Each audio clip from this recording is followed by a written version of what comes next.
For joining in.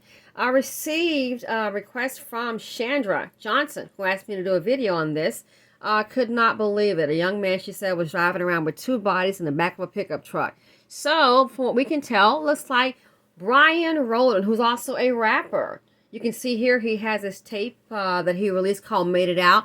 According to the news, this tape was, he performed this or made this tape and it was in the studio 2 days before the murders. So he has been arrested for the murder of the golfer Gene Schiller, along with two other people, ages 46 and 76, that were found kidnapped, gagged, and murdered in the back of a pickup truck. So he has been arrested on a triple homicide. So why don't you all look at this clip, and I'll do a brief commentary. Fair use.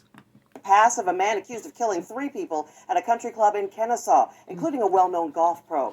This is the new mugshot for BRYAN Rhoden. Cobb County Police arrested him yesterday for Saturday's killings. CBS 46's Rebecca Schramm live at the Cobb County Jail right now. Rebecca, you've been uncovering a ton of information this morning, including an interview we did with him a couple of years ago. Yeah, and Karen, I'm going to show you that in just a minute. But I want to tell you, it turns out the suspect was not on the loose for all that long. He was actually arrested in Chamblee on a DUI just hours after the murders. Now, I want to give you a look at the mugshot. This is the most recent one we have of him. He was transferred here to the jail overnight. It was most likely fingerprints from that DUI that allowed investigators 23 years old, and he just threw his life away. To connect the dots. And that's not all I'm uncovering. According to the arrest warrant, investigators believe when 23-year-old BRYAN Rhoden drove onto the golf course at the Pine Tree Country Club Saturday, 2 men he had kidnapped, 76-year-old Paul Pearson and 46-year-old Henry Valdez, were tied up and concealed in the covered bed of the pickup truck. The warrant shows detectives believe Rhoden had bound their hands, legs, and mouth with tape. When the club's golf course manager, Gene Schiller, went to figure out why the truck was on the course, according to police, that's when Rhoden shot and killed him.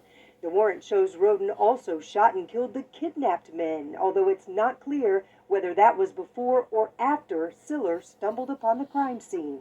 I've learned Rhoden is a 2015 graduate of Campbell High School in Smyrna, where he played football and ran track. From there, he went to Georgia State University, where in 2016, he ran into trouble. Whoa. He ran into trouble? How did he run into trouble? See, here's the thing. A lot of times in the black neighborhoods, what happens is these kids, they run wild. Okay, and you have decent people that are there, but hell, they are so afraid to deal with a degenerate person. So they just stay to themselves. So what you have is a person who just run wild in the community, and then that sometimes emboldens them to go ahead and go to other communities and commit more crimes. In this case here, a very heinous crime. Now, don't be surprised, and I call this the old ghetto move. Don't be surprised if when there's a trial, you may see a mother or grandmother or someone to come out and go, oh, I did the best I could. I tried to raise my son, teach him right from wrong. He didn't have much of a father figure. And guess what? In a lot of cases, if you weren't there for your child, but you chose to give birth, you're busy running the streets, he didn't have much of a mother figure. So he didn't have much of a father figure. We already know that. So I want to know, who did you have him by, and where the hell were you? What happened here? Who raised this person? Who raised this person? So we want to say that he ran. Oh, he ran into some trouble. Did he run into some trouble? Did trouble come his way, or did he create some trouble? That's in 2016 when he allegedly ran into some trouble. We're in 2021. We've got carjacking, kidnapping, and also murder.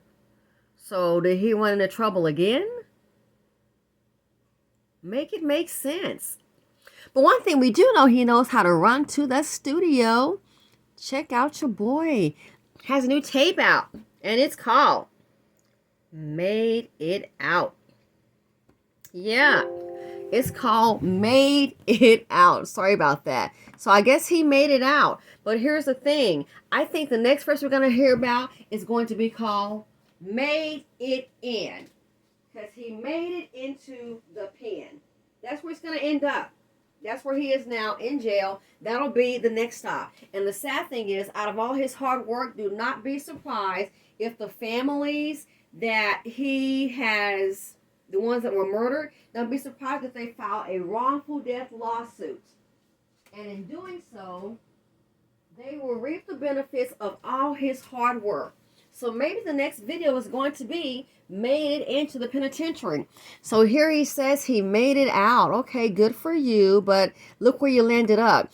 And this last clip I want to show you was from the IG, where he did, I believe, a video, a performance. He goes, I'm working, I'm grinding, I'm shining, and only getting better. Maybe it should have read, I'm working, I'm grinding, I'm shining, carjacking, and killing. It seems like that's what you were doing, based on the arrest reports.